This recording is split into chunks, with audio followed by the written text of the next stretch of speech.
The Big Reef Podcast. This is the free episode. Thank you so much for tuning in, as always.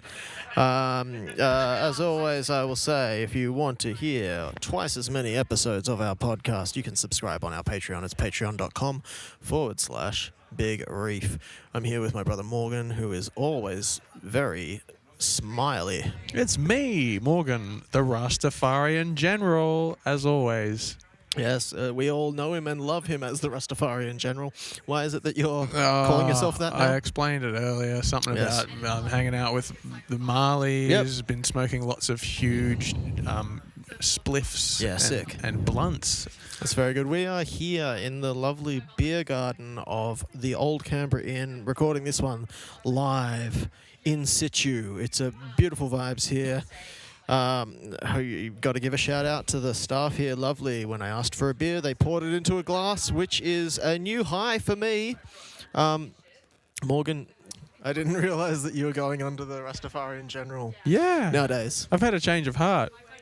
That's good. You care to dive into that a little bit? What does that mean exactly? I've just been smoking huge blunts and spending a lot of time with the Marleys.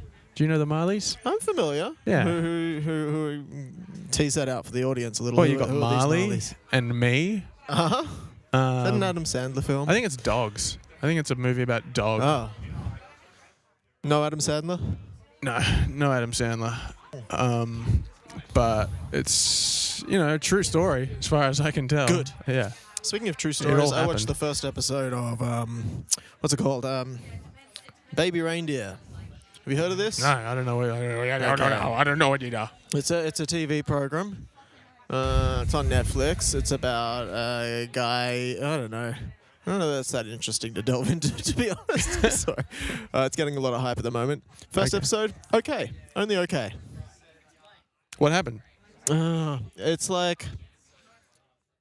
about a guy who moves to London to become a comedian. I'm listening. I thought you might be. And he works in a bar part-time, and he's approached by, a very disheveled looking, down on her luck looking woman walks into the bar, and he feels sorry for her, and he kind of befriends her, and she turns out to be this crazy pathological liar. She claims that she's a legal professional, has worked for David Cameron, many politicians in England. She's highly sought after, and she's obviously lying. And she just keeps... he befriends her out of sympathy, but also finds her intriguing. And she just keeps coming back to the bar, and then she slowly starts, stalking him. And the first episode ends with him Googling her and finding out that, she's a well-known crazy person who has stalked many high-profile people over the years. Okay. And I don't know what happens after that. But it's based on a true story. And it's called Marley and Me? It's called Marley and Me. Baby Marley and me and my reindeer. No, it's called the Reindeer Games. Reindeer Games. That's it. It was all right. I guess I've been thinking about it a little bit, so that makes me think that I'll probably return to it. Yeah. Speaking of The Return, which is the name of the third series of Twin Peaks, Lucy and I have been watching Twin Peaks again from the beginning. So she's never seen it. Mm-hmm. I've seen it once, I think. And it's good, it's what people say. It's very good. I've never seen any of it either. It sort of presents itself at first as a soap opera / mystery about a girl who turns up murdered in a small town, a small kind of in a sort of sea change kind of town where everybody knows each other. It's a small town. There's these creepy woods attached to the town, and it seems like at night things get a little dark and weird in the town. It's not just getting dark because the sun has. No. As I'm well across this this. It's more of a feature than a bug that after 12 hours of sunlight, the Earth has rotated to a point where the sun is no longer on the same side as it was 12 hours So previous. you've heard of night? Yeah. Okay. So it's not just dark because it's now nighttime or something like this. No, and it shouldn't be confused with the Batman thriller, The Dark Knight, starring Christian Bale. Yeah. Which I was expecting. Why should it not be confused with that? Well, because you might expect Batman to show up at any moment. And although the FBI agent Dale Cooper does kind of play well, he's not a vigilante, but his methods are unorthodox, you could say. Okay. And as the show progresses, I think we're up to episode 3 or 4 now, things get stranger. Every episode introduces... It's also not to be confused with Stranger Things, though, I would imagine. No, it should be confused with Stranger Things. More questions are raised every episode. Supernatural. 11. Remember that? 11 things are raised. 11 She from, was the girl. Stranger Things. Actually, I liked the first season. I watched the first season and then kind of dropped off. It wasn't interesting. Do they call her 11 because that's the only word she can say? Or she has an 11 on her, like tattooed on her pussy or something. Yeah, I think that's what it was. Something like that. A young 11-year-old child. Yeah, she has 2 vaginas. That's right.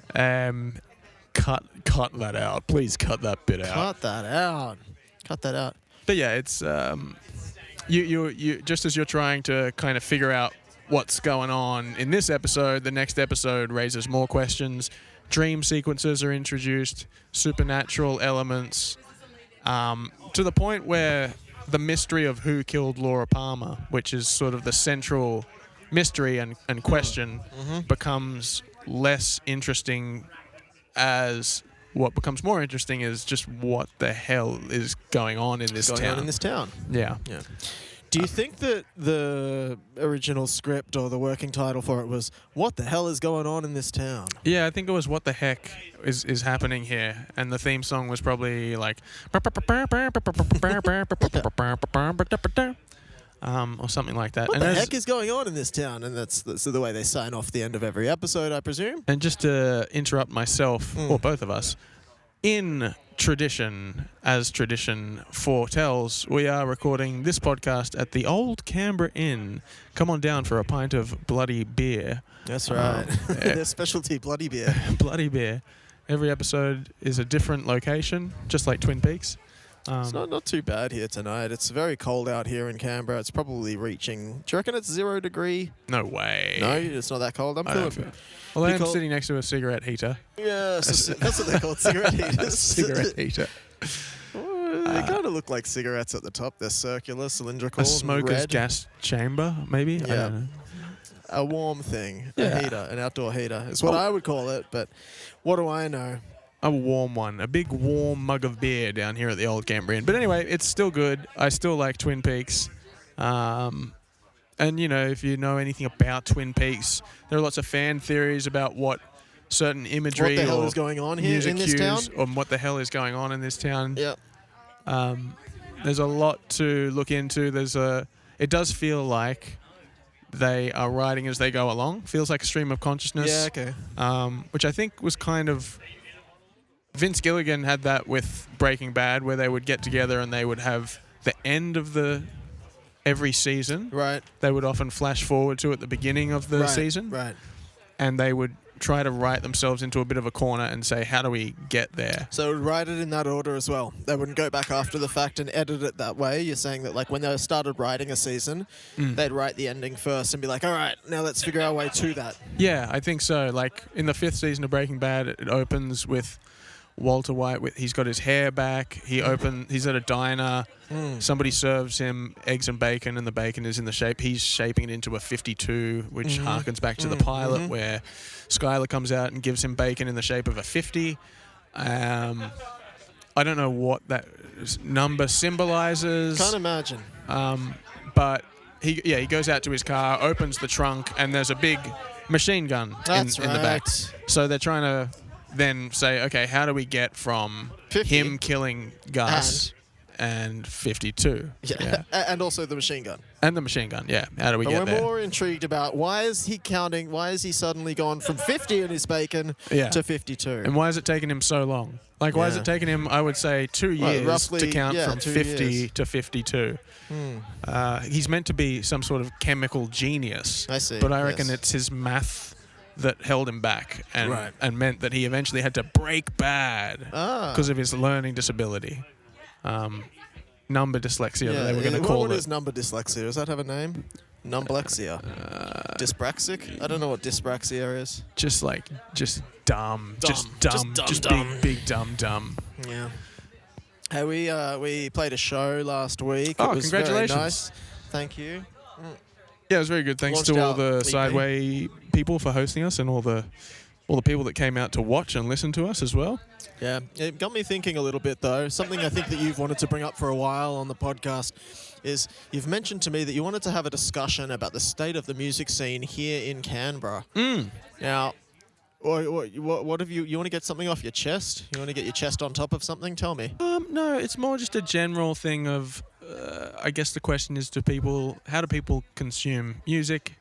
How do people discover new bands? These kind of things, because I don't see a lot of people talking about albums so much in the last few years. I know a lot of people go to their Spotify Discover playlist, or recommended to you based off what you've listened to before, and that's a fine way to find like an individual song and maybe discover a band. But I don't know, people seem more interested in playlists and things these days. Or even another question, has it changed? Were people ever really listening to albums? Or were people just always choosing their favourite The Beatles songs and the Michael Jackson songs? I think definitely the album was revered and listened to in that way for sure. Certainly when CDs were the main format, and obviously prior to that vinyl, etc. I don't know. My listening habits never really took off in the way that I'm told consistently the way people do listen to music now, in that like there's a lot of talk about people listening by mood rather than by genre. Like mood is a new classifier. Yeah. And so then bands or artists releasing full albums that sit within one mood, which I would think is antithetical to what an album used to try and achieve, right? Yeah. An album would often ebb and flow between different moods and ideas and themes and subgenres of whatever that band or musician was good at. Yeah. But I think that probably more and more you're getting these very one-note albums that do the same thing from start to finish, because they all sit within that one mood, and that's the way listening habits are formed these days. I don't know. Yeah. Do you subscribe to that kind of a listening habit at any time? Yeah, I mean, I guess the reason I ask for myself is because I haven't found a solid album in a while where I'm like, oh, this is an experience to listen to start to finish. I like I think the most recent examples of that were back in like 2015 with To Pimp a Butterfly and Currents. But even the album that came after that for both of those artists seemed more like there seems to be more taking a look behind the curtain, I suppose. Okay. Like, in what way? Like on that more recent Tame Impala record, some of the songs include almost demo versions of the songs within the songs. Right. And that Kendrick album, and I guess Kanye's albums to some extent as well, seem a little looser or a little more shooting from the hip in the writing and recording of the vocals as well. Like I'm sure that there are tons of artists that still make albums, concept albums, and maybe Arctic Monkeys was also another example. The Car, was it that album that came out a few years ago? But in popular music, I don't see it as often. And I guess I'm not looking terribly hard, but these things used to just jump out, right? They used to be like, oh, this album, Ram by Daft Punk, or, just these I was about to correct you and examples. say that Ram is actually by Paul McCartney, but Ram by Paul There's McCartney. Oh, Random Access Memories by Yes. Paul McCartney. Yeah. Well, yeah, I remember it with. I think the first time I came across this, and was put off by it was, I think, Drake, and this was a long time ago. Drake put out way too many tracks on a record, probably in 2016, and it was just like a flood of all the same shit. Yeah. Every song sounded very, very similar, like a facsimile. And yeah, I mean, a lot of the talk around that record, and I would say every record after that came out, has been, Yeah, just felt like 20 tracks of the same shit. Yeah. Sort of designed to fit within the one mood or vibe. Yeah. To up the streams. I think the latest Taylor Swift record is, I think, reportedly very similar. It's the same kind of thing. Way overpacked with way too many songs, and they all fit within the same mood. Yep. And the Chili Peppers, who we both love, they put out 2 records a few years ago. Who now? What? The Red Hot Chili Peppers. Oh, right. Yes, yeah, right. And that's 40 or so tracks that they're not interchangeable. They do a lot of different things on the different songs, but there's not a flow to either of those albums. So how do you feel about that as someone who loves the album format? I believe that's true of you. When you could easily make an argument that says, oh, look, the albums were written in such a way because of the format. We wanted to sell CDs. CDs were this long, and you wanted to give the consumer best bang for buck by giving them a broad thing that they could put in their CD player and experience in this way. Whereas now the format has changed, and so bands want to put it out in this fashion. Like, does it bother you? Does it? Do you find it difficult in any way, or can you just accept that? Okay, well, this is the new format, and yeah, I mean, okay. I think. Again, going back to the Chili Peppers, in 2006 when they put out Stadium Arcadium, that was them saying, let's put out 40 tracks.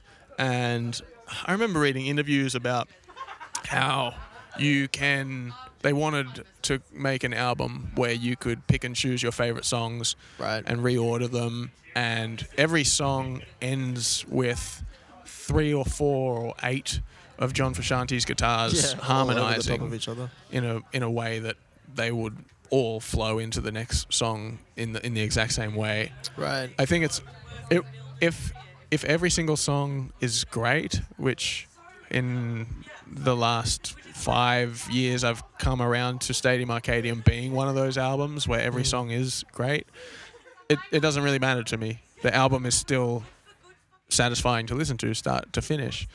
But I don't ever like this idea of filling an album with ideas just because I wrote these ideas around that time, so I should just put them in there to make the 30 or 40 minutes. And that's the other thing. Albums now are going back to that sometimes 20 minutes, sometimes 25 minutes in length.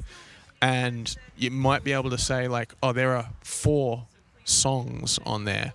And then there's an intro, and then there's a skit, and then there's an instrumental. Bleachers kind of sits in that little groove where, it's an album. Each song is different in its production style and even the way they're written and constructed and arranged. I don't love all the songs, but it's still got that quality of a nice, 10 or 12 or maybe 14 tracks where I feel like I'm listening to an album, a collection of songs that are, I don't know, an expression of there's something cohesive amongst all the songs. So I feel okay about it, and maybe there's enough in the past to suggest that we don't need to keep doing it that way anymore. But I still love, the way Blood Sugar Sex Magic, every song you get some room sound at the end and it flows into the next song, and you have this feeling like you're sitting in the room with these guys as they play music. The Mars Volta album that came out a few years ago seems to be definitely going down that path of, let's not even put the 2 seconds of silence in between the songs. Let's just play short 2.5 minute perfect pop songs with really dry drums and like almost hip hop production. But don't go too deep on any of the ideas. Just finish the song, then move on to the next one. Finish the song and move on to the next one. It's hard to think about this because I think, like, as a musician, and I would call myself an artist. Congratulations. I've always wanted to make art, and I've always wanted there to be a way to do that I can also potentially prop myself up financially off the back of it. Mm. Never been able to do that full time, but certainly like a big part of, maybe not a big part, but like part of what I'm thinking about whenever I'm making music or art is I'm thinking about how can I leverage what I'm doing here into something that would potentially help me do this full time, because I much prefer this to any other job that would pay me money. And so I'm not one of these. I think there are some people that are staunchly like anti-capitalism or anti-making money off art because that devalues the art or it sort of sucks some of the soul away from it. I'm certainly not that way. But I do think I prefer the album format. And I don't know if that's just because I'm old and that's what I'm so used to and I'm having a hard time adapting to a different format. Yeah. So I mean, now in my practice with making music, I think about these kind of things and thinking about the way that people consume music. And I don't think that that's... I'm not so cynical about that, because if I think carefully about myself, that's what I've always been doing. It's just that the model has changed. Yeah. What I do find difficult is, like, I guess I'm becoming less and less hopeful that I will be able to prop myself up financially off music, because I think that this new set of rules, for lack of a better term, or this new structure doesn't lend itself to propagating a fan base as well. Yeah. If like someone really likes one of your songs because it sits in the mood that they were listening to that day, and they're like they never really feel inclined to go and investigate your back catalogue, because a lot of those songs from your back catalogue don't sit in that mood that they love. Yeah. That's kind of... But I guess that's always happened with compilation albums and stuff like this. So I don't know. Maybe I'm talking myself in circles here. Yeah. And I will contradict myself constantly when talking about this stuff, because I am the opposite of that, and always say... I'll often say things like the purest art is completely uncompromised. The purest music is not just uncompromised, but like the person hasn't considered at all what else is happening in the music world. They're not considering what this will sound like at the end. Yeah. They are fully invested in the process and what they're doing. And that doesn't mean that they can't sit down with the intention to write music, but those... having had some moments of inspiration myself where they just hit you, and then all of a sudden it's 10 hours later and you have something there, and you're almost like already objectively listening to it like somebody else. Yeah. That has always felt like what it's all about for me. And that the other times where I've thought, I haven't really written or done anything in a while, let me try this, or like... particularly when I was younger, and I would just emulate what I was hearing and try to recreate it in my own way. Like I was listening to Bedlam and Goliath again, a Mars Volta album the other day, and there's this guitar line in Aberrincula that goes... I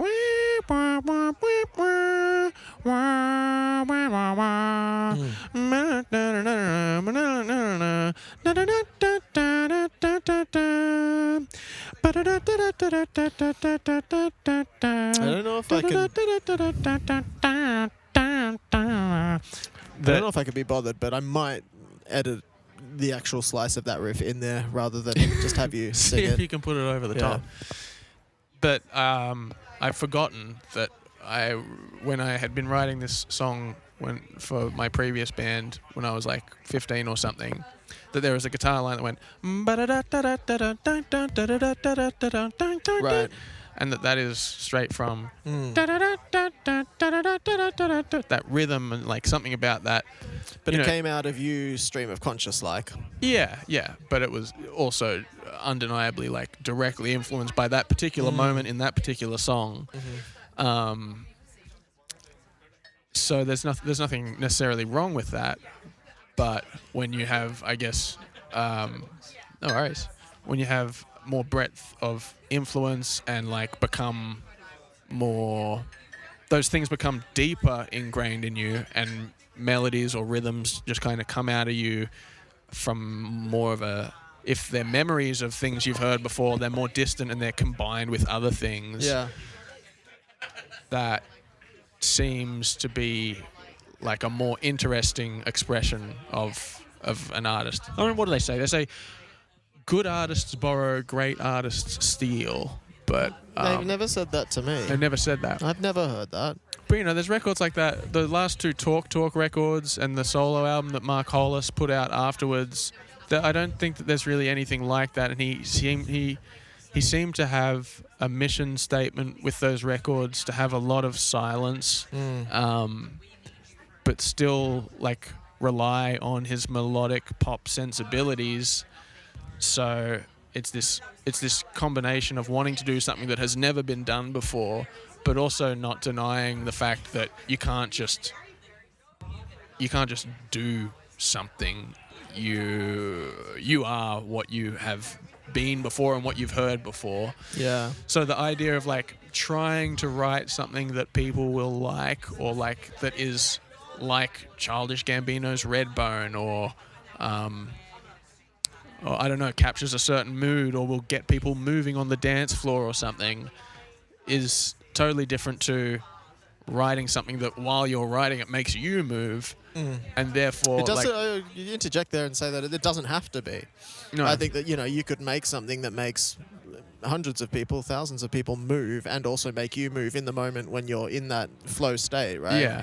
I think that's the sweet spot. If you can write music where you're exciting yourself and you trust your own instincts enough to say to yourself at every point, because sometimes writing music feels like just asking a set of questions and answering them by creating those melodies and rhythms. Sure. And if you're asking yourself those questions, what would I want to hear next? What would excite me? And sometimes you don't know, and so you experiment and you just throw shit at the wall until you are happy with what you're hearing. That there should be an innate truth to that idea, or those set of ideas, that will inevitably get the same or a similar response out of somebody else. Yes. Whether that's a smaller group of people or if it's a mass amount of people, Yeah. which then I ask myself the question, well, then that's a reflection of me and my interests. And and then I often do find that the people that like my music do have similar kind of temperaments and similar, well, not necessarily temperaments, but like they are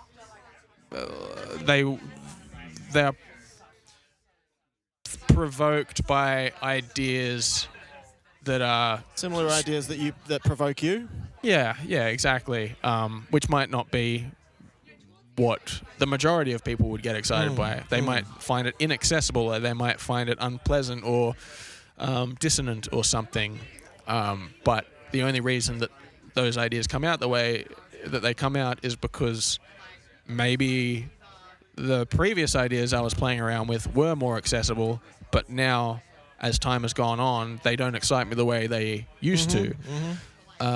So I think that's where the affront comes to me when artists, in quotation marks, are making either similar music or the same music over and over again, because I just can't imagine a world where anybody who really is interested in art is not constantly looking for new things to explore. Yes. Like AC/DC records are always going to sound exactly the same, and I don't think that they're getting any better or worse. They're probably all just staying at this same level, and they do it great.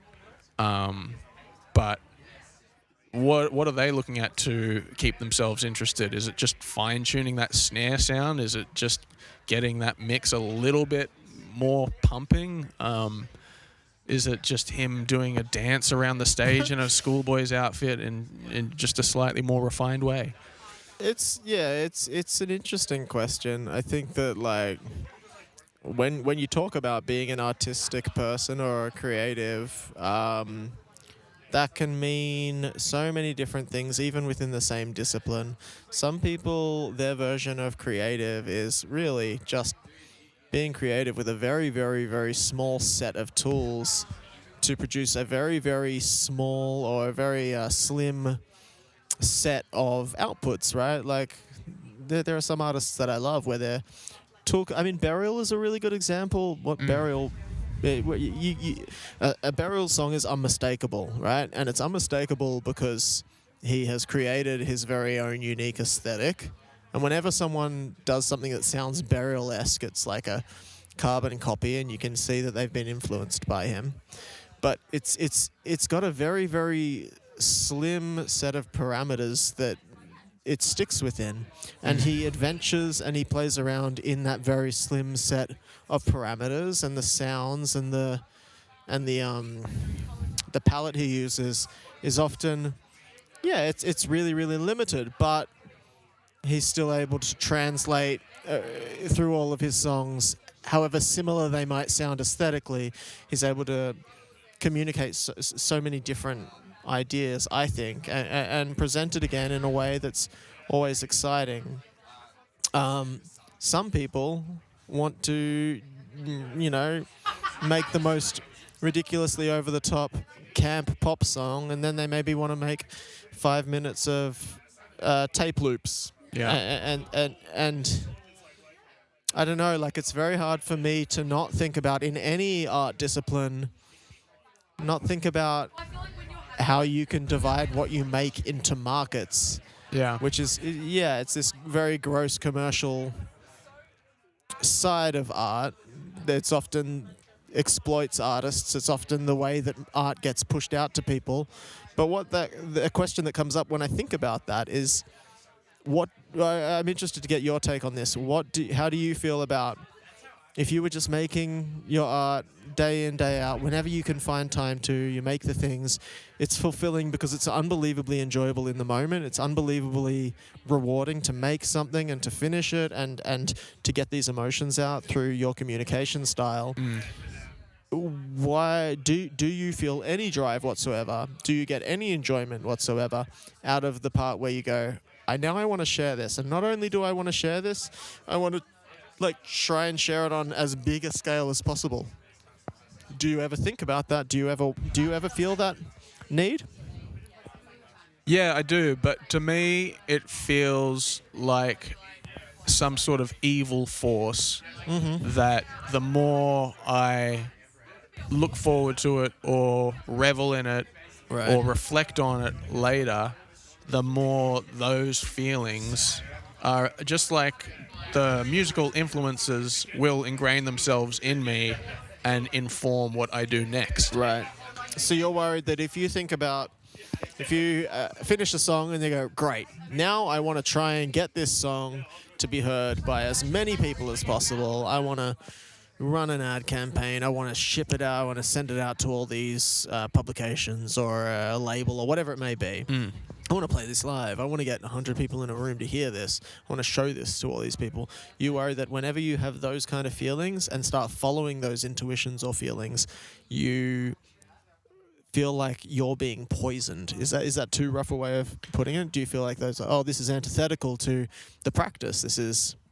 Yeah, I think poison is probably a good word because it's the opposite of purity. And pure is the word I would always use to describe somebody who is doing something for the absolute playfulness of it. Yeah. And it reminds me of, when you're a kid and you create an imaginary game or a scenario where you're doing a silly voice and you just end up doing that for however long. And you're not doing it because it entertains anybody else. You're doing it to cure your own boredom. But then you turn to me as a young kid and you do the voice and I laugh, and that fills you with satisfaction.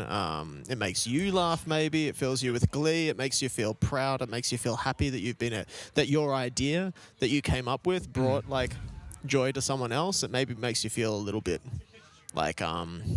more confident in yourself. You feel validated, all of these things. And those are the kind of micro emotions that come out of just even a conversation with someone in a workplace, right? You have a conversation with someone at a workplace, you say something, they laugh, you can see in their face that they're relating to what you're saying, and that there's a similarity between the two of you, and that that's communication.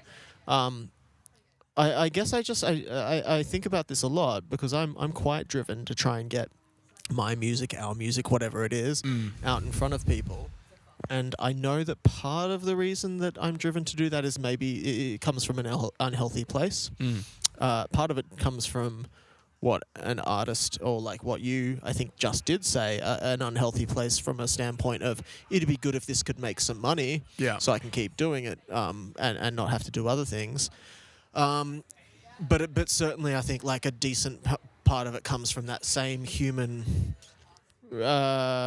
requirement or desire to relate and connect with other humans, right? Yeah. And I've talked to you about this before. Like, I don't think I'm a fantastic communicator, especially with regard to my emotions or feelings through verbal communication. I find it very, very difficult to have meaningful conversations. I find that when I try to have a meaningful conversation, I'm either misunderstood or the words don't come out correctly. Yeah. Not my fault that they're misunderstood. Sorry, it's not the listener's fault that I'm misunderstood. I think I'm not very good at communicating. Yeah. But I have absolutely no problem, and in fact I find it very therapeutic to get up and present a piece of music to a number of people at the same time, have everyone look and listen and hear it and take it in, and it's not a dialogue. They don't get to respond in any way other than like applauding or telling me that I suck or booing me off stage. But I find that is, it's very therapeutic to me, because that's a way that I am able to communicate outwardly. Whereas in a conversation with 5 other people, I'll often sort of walk away from it being like, no one really listened to me, or I don't think they really understood what I was saying there, or I got spoken over there, or I didn't feel like I could properly communicate what I wanted to say to them. And so I think like there's a couple of things at play, right? There is this thing of like, wouldn't it be lovely if 1,000 people were gagging at the bit, chomping at the bit, or gagging for to come out and see me perform my music live. That'd be lovely, and that'd feel real fucking, it'd make me feel powerful, I guess. It'd make me feel validated for sure. It'd make me feel special, make me feel all of these emotions that I think are like deeply rooted in, I don't know, what are the 7 sins? Grum, food, plants, plant. I think it's plants, food, grum. Tallness, blood, wood, earth, envy, water, gross, fire, vomits. Yes. But you know what I mean? These, especially in Australia, these things that we, with tall poppy syndrome and all of this, is like, you don't want anyone to get too big for your boots. Yeah. But there's a confluence of things happening in my mind with regard to the presentation of art. Yeah. And I don't have a hugely hard time separating the fact that, because all human beings are multifaceted and multi... whatever. They've got all kinds of different things that they want to get out of life, right? Well, they're multiple sclerosis as well. All humans have multiple sclerosis, right? And because that is true and cannot be disproven, I would say that, like, when I'm in flow state with you working on a song and it's just coming out, and then when the flow state's done and we've got like most of a song there, and I can start thinking, all right, well now I want to shape this a little bit because I want the audience. I'm in a different, I'm not just satisfying. There are times where I'm purely satisfying the artistic desire and need. Yeah. And then there are times where I'm sort of like dipping my feet into both pools, the pool of like, oh, this is fun, but also there's a framework now that I'm thinking about, and that framework kind of both touches to artistic merit or artistic desire, and that framework also has like half of its it has one foot in artistic desire and it has the other foot in commercial outcome or popularity, for lack of a better term. Yeah. And then there's performance, and that's not, I mean, there's an artistic element to performance for sure, but like, unless you're doing a purely improvisational piece that you're just making up on the spot, mostly I would say that both of those feet are in this sort of place of communication and seeking approval or whatever it may be. Yeah. What I'm saying is that these are different states that I get like different feedback from that I find really, really fulfilling in my life. And I do understand that probably when I'm in an artistic flow state, I don't know that there's much other than ignoring other people in my life. Yeah. I don't think there's much when I'm in that state that you could like look at like Western culture. What are the words? Like sins or Uh, Can you fill in the gaps here? What am I trying to say? I don't think that there's much when you're in flow state. You wouldn't be breaking any rules in the Bible, for example. You wouldn't be committing any of those those sins. Those but when you sins, move to the stage and when you move to the pushing it out, that's I think where I start to struggle a lot more, because even though I do get fulfillment out of those things, as you get further and further into the, I want people to notice me, it becomes a little bit more of a problematic or a questionable situation. Yeah, I think for me, a lot of it has to do with how much time we have, and I relate to everything you're saying there, and it's not necessarily that I think the evil I was describing before is just the time and energy it takes to formulate something for an audience and present it and promote it and perform it is all, let's say, 5 times the amount of time it might take to create the actual thing, which sometimes fills me with sadness that then there's not as much time to create. Yeah, that's a really good point. I feel that a lot as well. It can disturb, a flow state is a flow state. So like you could stay in a flow state for a matter of hours, or if you were not interrupting that flow state with anything other than having a break from it, because you need to like veg out. You need to like actively take time to relax and watch Deadwood or watch something to inspire you and sleep and eat and exercise. But if your life, as you described it before, if you could just create and didn't need to consider an audience and could do it, then you would have this situation. Yeah, and a lot of people like understand that they have their 9 to 5 and they have their family they have to look after, and like whenever they can squeeze it in, they'll go out with their camera and take a bunch of photos, and then develop them, and then like do all of this stuff, and that's enough for them. And that often, when I think about people that do that, I feel like, what's wrong with me that I need to, that's not enough for me. And it's interesting that I need to put it out. Yeah, because I think that it can be viewed as unhealthy from both ends of the scale. Like our friend Mitch is spending a lot of time making video content. He hasn't really put anything out. And he talks about it to his friends, and he was telling me the other day, like, some of our friends will say to him, like, what are you doing with this? Like, when are you going to put stuff out? And that's does that maybe make him feel guilty? Like, I'm putting all this work in, but I'm not putting it out. What's wrong with me? Or does he not feel maybe that it way? does, but he didn't say that to me. I think we both just kind of affirmed each other's belief that what he's doing is no different to a 12-year-old learning guitar. Yep. You don't ask a 12-year-old who's learning guitar, when are you going to do assembly? What are you doing? Like, you just let them do that. But then for some reason, when you're an adult and you're doing this kind of stuff, whether it's I don't know, why do you play tennis on the weekend? Why I'm not going to play in a tournament. No. I'm not going to, I just love doing it. And like, when I finish playing tennis, I need a bit of a rest, but I kind of can't wait to get back to tennis. But then, of course, I have to go to work, I have to do this, I have to do all this other stuff. It takes me a while to get back into remembering how do I throw the ball up in the air and how do I serve it and how do I move my feet. Yeah. And so anything that sort of interrupts that means that it can be harder for you to get back into it. But practically speaking, if you want to make money and you want to do those things long term, you do have to find a way to present it and find an audience. The other thing that is a little bit concerning to me outside of the time and energy and disruption to the flow state is this idea that somebody gives you approval, you then feel that in yourself and it makes you feel good, you feel validated, and in a sense then you and that creation are invited into a sort of melting pot of approval or liking this or taste. And that in itself is kind of that's flying in the face of the purity of what the thing is. I'm not saying that the artist is anything, they're not special. The creation is not special. The process itself where you are able to channel whatever ideas come through you and use your instruments, use your computer, use your keyboard, use your voice to form them into something can be a totally pure process.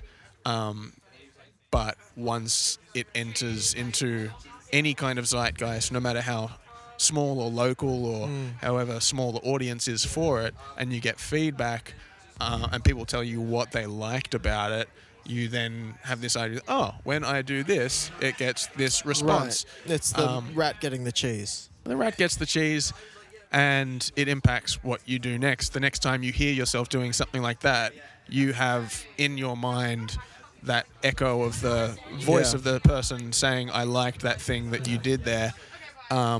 And that can be interpreted in so many different ways. That could be interpreted as like, I don't want to fucking do that again then. Yeah. I'll change my tack. Or it could be like, yes, this is the thing that worked last time. And the unhealthy side of that, as it can be unhealthy for artists, in quotation marks again, to just pursue an audience and to pursue success. The other side, it can be true of that as well, where like I feel that often I'm a person that doesn't... I actively don't want people's validation. It's not that I want their disapproval. It's more that I don't want the uniqueness of what I'm doing to be undermined by it being appreciated by anybody outside of myself. It's like when I hear somebody say Morgan to somebody else. My name is not a common name. Right. But I imagine even if my name was Tim, if I heard people talking about it, would make me feel weird. Right. So that's my own little egocentric battle that is in this other side of like wanting to be different and wanting to be separate from everything else and wanting to be also invisible as well, just not remarked upon. Like, what are you wearing? You're wearing some crazy stuff right now. It's cool. Like, don't talk to me about that. Like, that's my expression of the way that I'm presenting myself. It goes without saying. It doesn't require somebody else's feedback, and it doesn't upset me to the extent, like, I understand I do it to people all the time as well. Yeah. But it does, at the very core sort of breaks me, this thing that you're like. it breaks this. Well, it sort of like disrupts the beauty of the embodying. thing. Yeah. Even if it's not, it just is, and it's here, and it's No, I totally relate to that for sure. But that leads me to this artist I found today. Because it's really rare. It's a really rare thing to find something at time. This artist named Judy Sill, I came across this song called The Kiss from a 1973 album called Heart Food. Okay. And it is a piano... I've heard of hearts. I've heard of food. Yeah. But what? Have you heard of an album called Heart Food? No, I haven't. It's this ballad. She plays the piano and she sings, and there's this beautiful orchestral arrangement that's panning around the whole song, and it's just a beautiful song. And I think what makes it so special, her voice seems very pure. There's not a huge amount of vocal technical stuff going on. She's not using a lot of vibrato or anything. It almost sounds like she's just singing in her speaking voice, but she has a great range and obviously is able to emote and hit these notes really well. The lyrics seem almost like biblical in content, like kind of Christian references, and I hear a bit of classical influence. Maybe Bach is in there. There's no percussion or drums, so she's also changing tempo a lot, and where you might expect there to be 4 bars as the pre-chorus is 2 bars, and then the next 2 bars lead you into the chorus, and so you're dropped into these surprise moments where the melody and the chords will change. And what kind of instrumentation is the bed underneath her voice then? So it's just piano. That's it? Just piano, and I don't think there's any guitar. I think it's just her voice double-tracked, dead down the center, which also gives it this ghostly, ethereal quality. I listened to this, I just played it on repeat like 3 or 4 times, and I was like crying listening to this song. Ah, you're a real pussy. I am, yeah. But that would be my recommendation. There's not really much I can say about the song other than just to suggest that everybody go and listen to it. It put me in my place. It brought me right down to planet Earth. And yeah, I don't know, something very special about it. I don't really know what it's about. I guess it's a romantic song in nature, but just one of those songs that kind of seems to speak to maybe themes of mortality or some sort of universal truth. And I think that every aspect of the song, from the lyrics, the performance, and the production, just nail it perfectly. The length of the song is perfect. And yeah, it invites multiple listens, even though it's not a complicated song or there's not. Does it invite multiple sclerosis as well? And it invites multiple Good. sclerosis. Cool. And then so something for everyone. I listened to the rest of the record, and it was all Yeah. very good as well. Okay, so cool. it's not just a one-hit wonder kind of thing. Yeah. So the person that produced this, I can't remember what his name is, but he is the audio engineer, or was the audio engineer for people like Joni Mitchell, I think Carole King, a lot of female singer-songwriters of the late 60s and early 70s. And the record did remind me a bit of Tapestry, which is Carole King's, I guess, most successful album. So she's got these influences in there, but she never really had great success in her career. I think she put out this album, one before this, and then started working on a third album. She had like a troubled life and was prone to heroin addiction and stuff, and unfortunately died of a drug overdose in the late 70s. Yikes. But you know, just a real rare treat to stumble across something like this and just wonder again, like, why is it that this isn't more well known? You know, I love that. Yeah, I think like if I were to draw comparisons between those kind of, I hate this term, but hidden gems, as it were, with Adam Sandler. Hidden gems with Adam Sandler. There's this guy called Lewis. He's a Canadian musician who, again, he's got one of these stories of like he was a bit of a sort of a guy in hiding, or like no one knew much about him, and he somehow cobbled together enough money to go into a recording studio and put together this album. And it's really unique in that like he's got a very pure and unique style and pure and unique take on his art. And he put this record out in, I'm going to take a stab and say the 70s. It's just him, his voice, very unique voice, not particularly like classically trained in any way. It's just him over some synths, really heartfelt, like remorseful music. And he put this record out, and it kind of like, I don't know if it had like one of these lives prior to the internet where collectors would like pass these rare records around, and like it'd get this reputation in those kind of circles as being like, oh, have you heard this guy? Have you got a copy? Like there were only 1,000 pressed kind of thing. Like a Brad reputation. Say that again? Like a Brad reputation. What's a Brad reputation? Oh, you know, like I think, you know, like a Brad reputation. No, I don't know. Like a Brad reputation. Yeah, you might know, have to like tease that out like a little. Kanye West says sometimes things have a right. Brad reputation. Yeah. But anyway, certainly the way I came across it was like in an internet version of that, like on an internet forum, like someone posted on like one of the members forums where you need a special, like you need to have been invited in to get a password to get into this members forum to discuss it.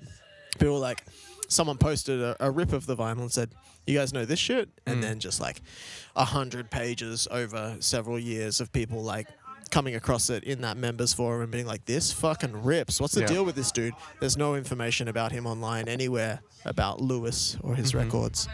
And it just sort of, it adds to the mystique, it adds to the story, it adds to all of this lore behind this really unique and singular record. I really love that Lewis record. I need to go back and listen to it. Anyway, long story short, no one could find the guy. And on the forum, people were like doing deep diving, as people on the internet often do, to try and locate this dude and find out what the fuck he did after that. Yeah. And I don't know how much of this was media, PR, spin, etc. But like someone did find him. Someone did finance a second record, which came out in probably like 2016 of similar sounding stuff. Yeah. This old dude, they tracked him down. They found out about the history of like who he was, where he was at in his life when he recorded that first record. I can't remember if they discovered he'd actually recorded a second one that never came out and they were going to release it, or if he recorded a new record and they released it. But yeah, and they also reissued this first record, which was either self-titled Lewis, or for some reason I want to say it was called Lewis Amore. Might have been.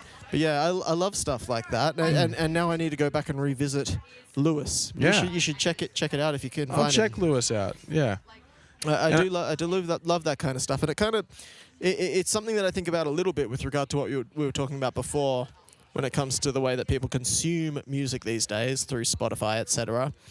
I don't get the idea that the way that the internet is in 2024, I don't get the idea that we still have these kind of communities that have the same kind of impact in the same way of these, secret underground, hidden gem sort of thing, just because of the convenience level of even, it sounds terrible, but you'd go to these blogs back in the early thousands that would rip full records. The person would record the vinyl that was limited release into their computer, upload it, put it on their blog and say, I found this thing. It's crazy weird. I really love it. I'm obsessed with it. I can't find it on CD. I can't find a digital download on iTunes, etc. But I'm putting it up, and then it gets its own second or third life through those groups. I'm sure those groups do exist in the real world, but I think that the inconvenience to me even of just downloading something, putting it on a thing that will play the MP3 files to me is often quite a barrier nowadays.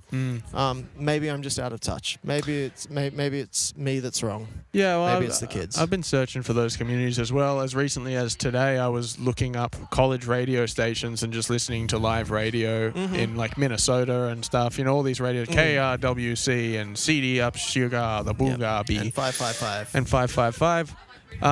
And being surprised by what I would hear at first, but then they would play Vampire Weekend, or they'd play, I can't even pronounce them, but I quite like KHRUANGHBIN, Quarangebin. I don't know what that is, no. No, well, they're good, but they often come up as sort of auto playing on Spotify as well. So pretty quickly I was disheartened by this, that it's not that niche. It's sometimes I wanted to hear what the local thing. I wanted to hear basically what 2XX is the Canberra local radio station that just plays Canberra music quite a lot.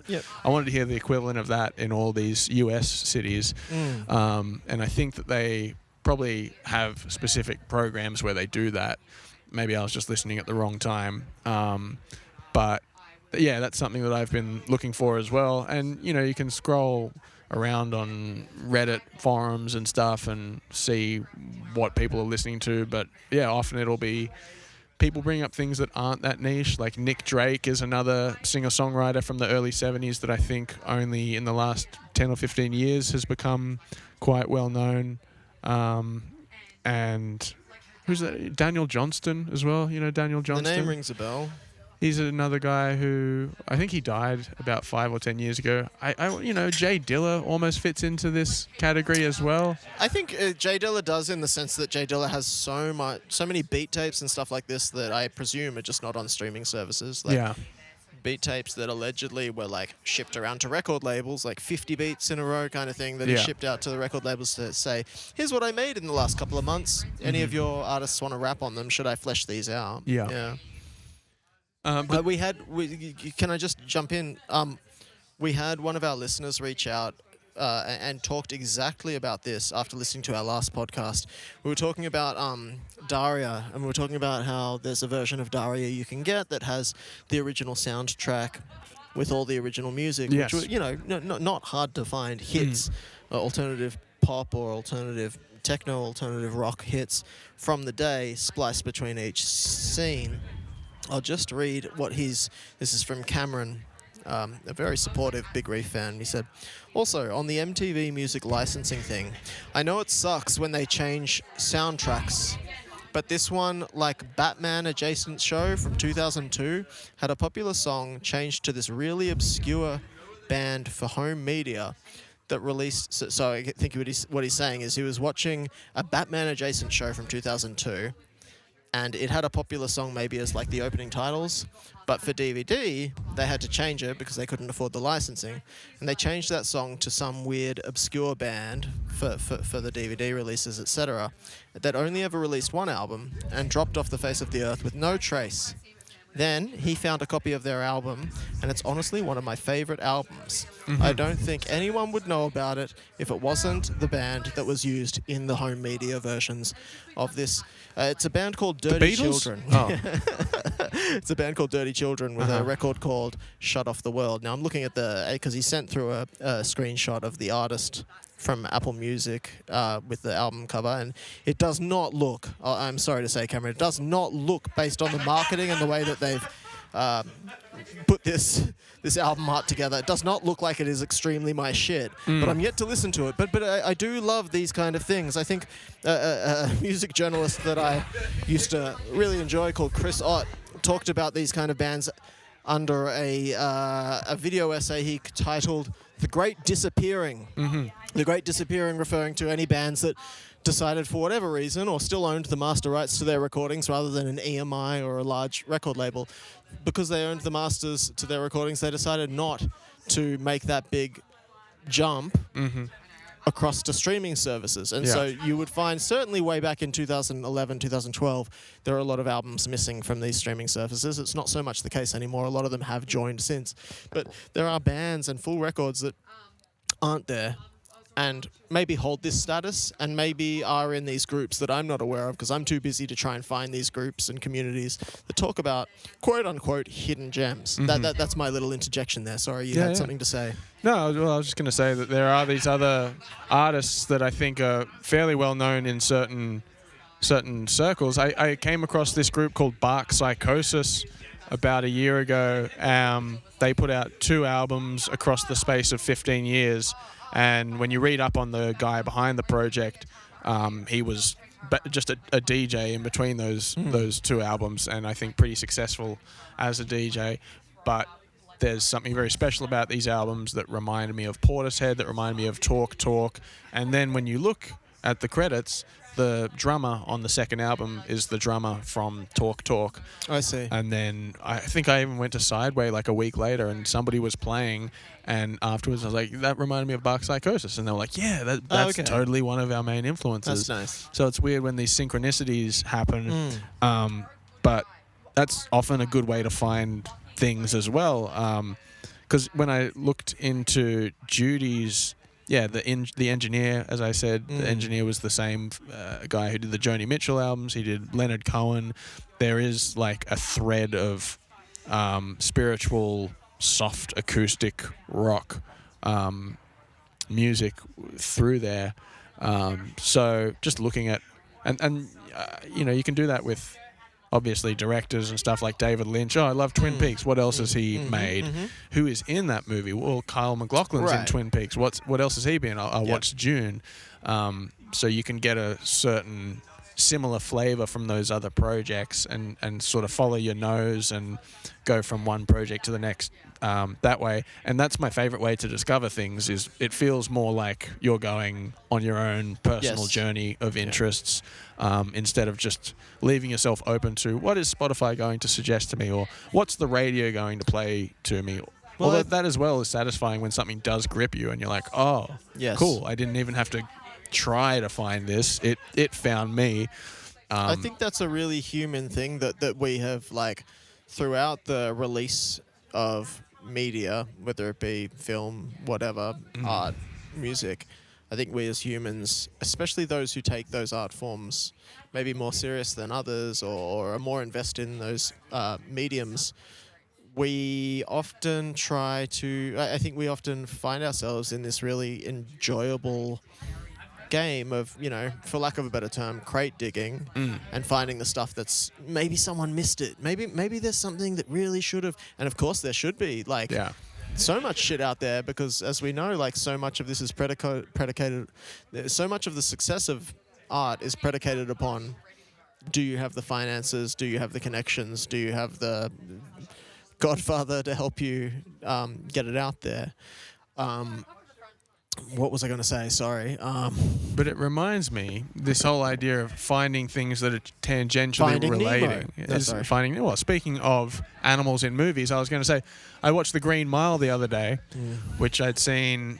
This is in a litany of movies that I watched with my dad when I was far too young to watch them. I was like 7 or 9 years old when this movie came out, and I think it came out in '99, so I would have been like 8 when it came crazy to DVD. Think about. I didn't realize. So okay. So I was like 11, 12 when I watched those movies. Yeah, totally inappropriate. I didn't feel like I was too young for a lot of those. But anyway, yes. I didn't really either, but I do remember it being terrifying and like having to have the electric chair explained to me and like those scenes, watching those scenes and having those and realize like, what? This is what people used to do? Yeah. This is and the whole movie is about mortality and having to, face those things when you're 8 years old. But what I wanted to talk about was the fact that there is a very clever mouse in that movie. That's right. And I Very wanted to get Stuart Little style character. Yeah, well, this is what I wanted to ask about. There was a few years there where there were movies starring mice. Yeah. So The Green Mile, Mouse Hunt with Nathan Lane. Oh yeah. Stuart Little, Mm-hmm. and there's got to be another one in there as well. Movies with rats or mice as the cheeky protagonist. Yeah, the cheeky protagonist. But also, I think that there is a real mouse in The Green Mile. Like a lot of it. Yeah, is, that's a real mouse. I'm sure. Yeah. They had to train this mouse. The rat at the end of what's the movie we were talking about? Scorsese film we were talking about. There's a rat at the end of fucking Boston Jack Nicholson. Oh yeah, There's a rat. There's a rat at the end of that. It's that rat. But I was thinking maybe there is just like a very talented mouse that was in all these movies. Obviously not the same mouse that was in Stuart Little. Potentially. But then it probably died. Like, I think there was a monkey that was in a lot of movies. Okay. So Dunstan checks in. Hollywood's favourite monkey / mouse. Do you remember that movie about experiments being done on a monkey and the little boy being really conscious of how this is bad? It was having like makeup tests and electrodes. No. Mrs. Jebb made me watch it in English Who's class. That? I don't know who Mrs. Jett is. You're making this up. Mrs. Jebb took me out of class and sat me in another room and made me watch this movie as punishment. It was just file footage from the Maybelline factory. Yeah, it could have been testing on rats. But you don't see that anymore. You don't see these clever animals. Well, CGI has gone too far. It's true. We don't need to. And it's a crying shame that we're not bloody deploying more movies in more animals in films under bad working conditions. Well, specifically mice. I'm sure there's one more. Okay. The Green Mile. Yeah. Stuart Little. Mouse Hunt. Stuart Little is a 3D animated mouse, I'll just say. Yeah, I know. But go on. We were fascinated with mice for a while. And what's the conspiracy there? Why are we trying to accept mice? I don't know the answer to that question. I'm really sorry. But food for thought. It is food for thought. I wanted to ask another question. It kind of takes us back a little bit. We were talking before about we were getting, maybe some might say, a little deep on the idea of, performance and art as a practice versus art as a, look at me, everybody, I'm showing off. I want you to see this. Yeah. Do you think, and I'm not asking this question in a I'm so fucking deep that I think about these things and no one else does. I'm asking this in just like a general, I'm curious to know, do you think that many other bands that are out there putting themselves out there, do you think that they think about these dissonances in any way? Do you think that like the local bands in Canberra who are trying to get themselves a little bit of a following or see whether they can establish a career in more so music that's less pop for another side note, like we make pop music, like we make no mistake, we're not like hiding, like whilst we may listen to all kinds of music and be inspired to do all other kinds of other musical projects that are less like quote unquote palatable, we're like actively marketing ourselves / writing music that is like very, very pop adjacent. Yeah. So I think that brings a different conversation into it. Like, pop music is popular music. It's for the masses in a way. But I just sort of wonder whether some of these bands in Canberra have this same internal struggle of, well, I really like what I'm doing, but do I really need to try and book a show? Do I really need to show this off and garner a following? Yeah, I don't know. I mean, a lot of the younger bands that I see remind me of exactly what I said before, where I, wrote a song that was specifically influenced by a Mars Volta lick, or like there was a part of the song that was basically ripping off a lick. And that younger artists are probably, because they're younger, they don't have as many influences because they haven't been around as long on this planet. So their influences are more direct. Maybe like, they're listening to Black Midi or Black Country New Road, maybe the 1975, but maybe they just have like 3 or 4 influences, as I did when I was that age. I just had like the Red Hot Chili Peppers and Guns N' Roses and the Mars Volta. The entire back catalogue of Buckethead's solo work. Yeah, I had the Mouse Hunt, the soundtrack. But I was writing purely out of like, I want to emulate that. So I think that they are consciously emulating that stuff because they don't yet have their own voice, but they're not, and they want it to be recognized in the same way. That's not to be uncharitable. No, it's not to say that they shouldn't do that. I don't think that. Yeah. Okay. But Sorry. that in doing that, they're also hoping to have a similar response. Right. But they haven't yet thought about like how do you connect the dot of making something original that connects with people, versus like it's not actually necessarily original to just combine 3 or 4 influences and then put it out. Like it won't have the same impact. You'll basically be like those influences, but the light version.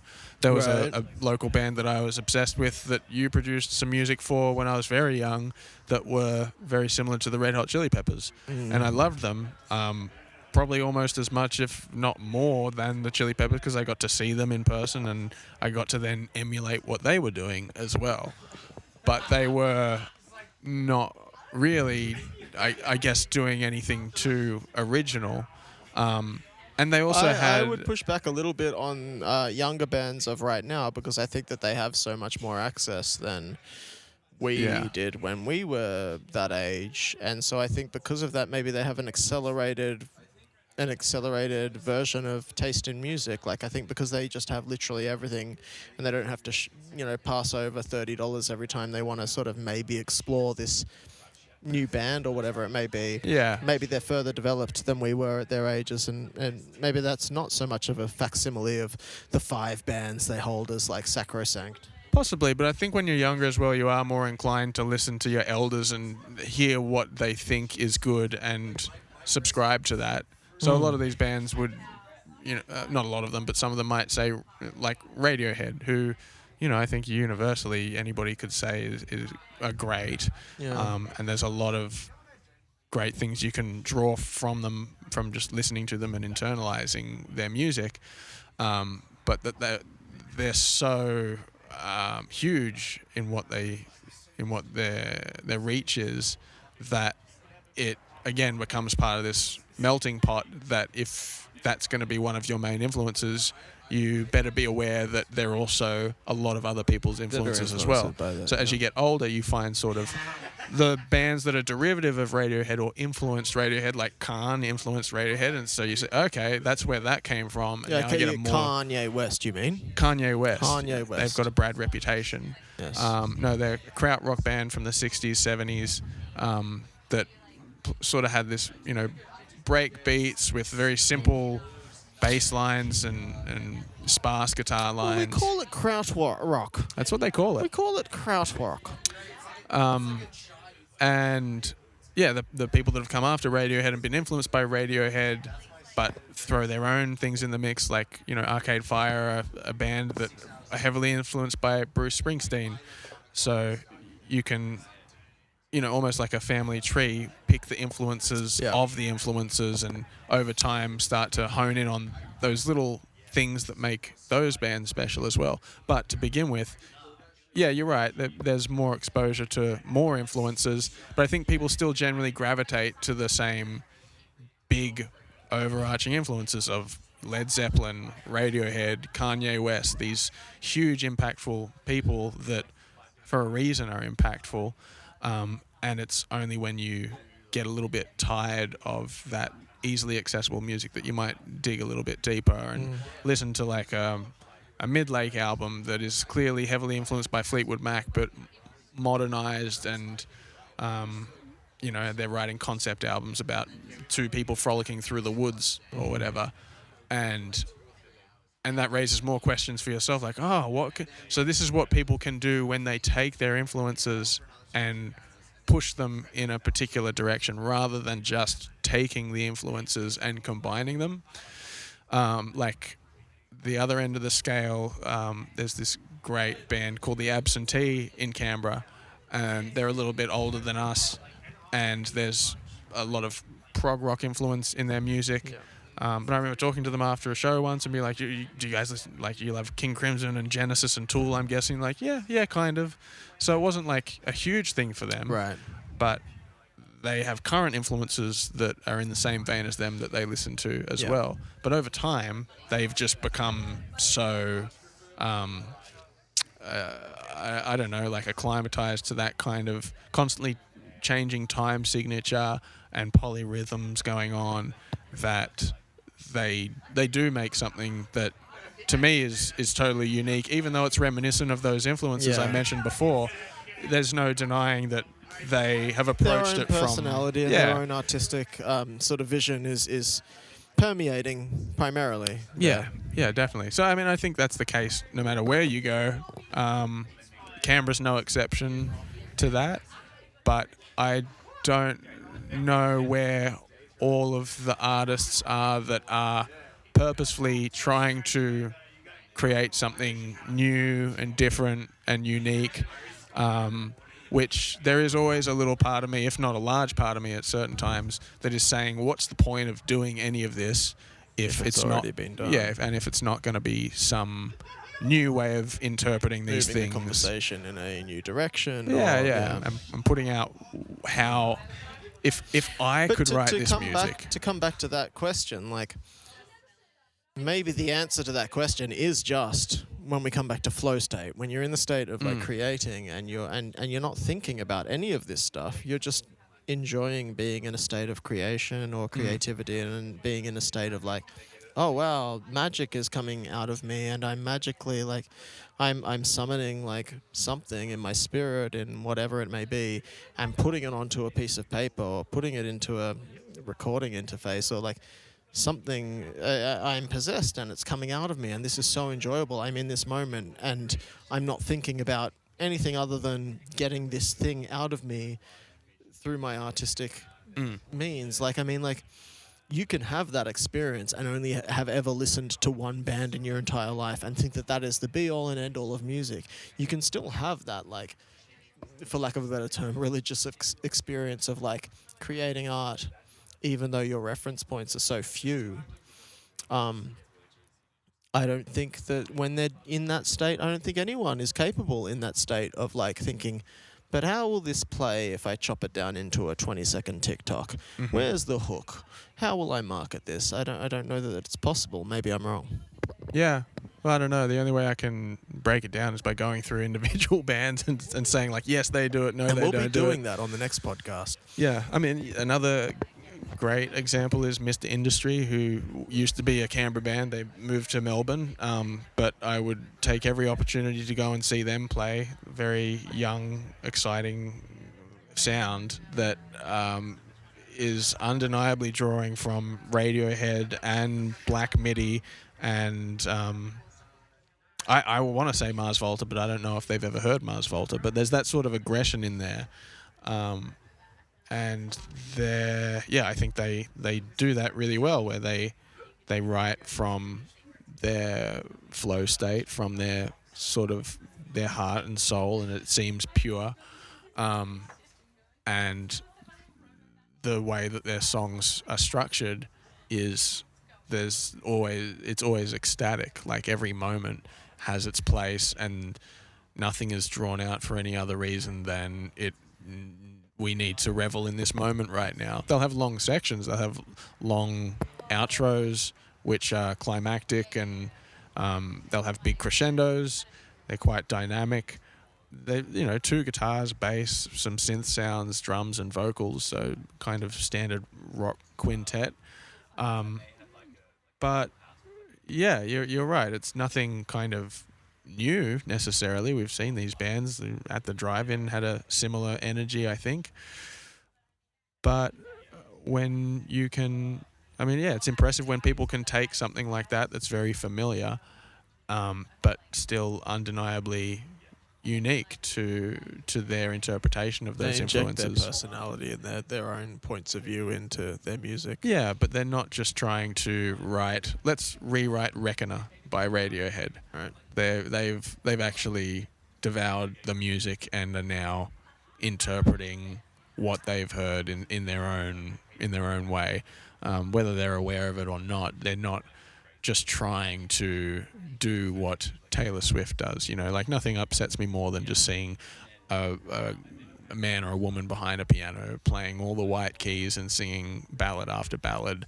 Doesn't matter what they're singing about. And that enrages you because you like racial equality and you think that there should be more black keys on the piano than there are white. Yeah. Or at least the same number of black keys as there are white. But I don't like the band The Black Keys, which is where I feel conflicted. What a strange confluence of emotions, feelings, thoughts. Hey, we've got to wrap this one up. It's been going a little long. Hell yeah. I think we've hit some really, really funny bones. Yeah, we've hit some roadblocks. We've hit some squirrels along the way. We've even run over some mice. Thanks for listening. As always, you can subscribe to hear more of our podcast. We've got to say thank you again to the Old Canberra Inn for hosting us here. Not that we asked or not that they gave us permission or anything like that, but we are here. And maybe next time we come here to record a pod, they won't charge us for our beers if we shout them out some more. So that's pretty good. Oh, yeah, that's what they said. Who? Wait, you talked to them beforehand? Yeah, they said that. They said all I've the been beers. paying. No, they said come back in. We'll give you all Next your time. money. Yeah, next time you come back in, we'll give you all the money in the till. Sick. All right, cool. So we'll be back here next time.